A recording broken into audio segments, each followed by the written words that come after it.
En 1914, lorsque le conflit éclate, la France abrite sur son sol une main-d'œuvre immigrée venue d'Allemagne, de Pologne, d'Autriche-Hongrie. Cette population, qualifiée d'indésirable, va se heurter de plein fouet aux règles des temps de guerre.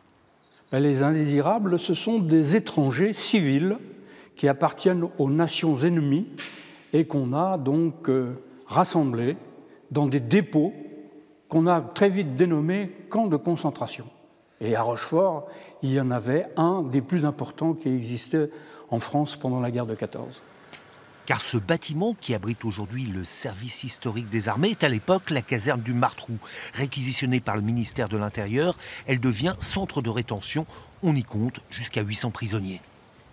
Eh bien, on les arrête d'abord systématiquement, y compris d'ailleurs les femmes et les enfants.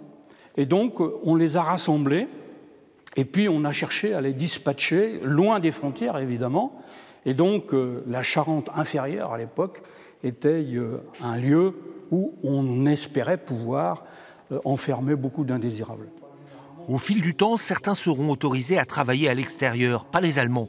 Des prisonniers se plaindront de leur sort, d'où ces photographies, aujourd'hui, seuls témoins de cette histoire oubliée. On a envoyé des photographes du service photographique des armées faire en quelque sorte un reportage pour prouver que ces gens-là étaient bien traités. D'où les photos qu'on peut trouver au service photographique des armées et que nous avons publiées. L'armistice signé, les prisonniers seront libérés très progressivement. Certains ne quitteront Rochefort qu'à la fin de l'année 1919.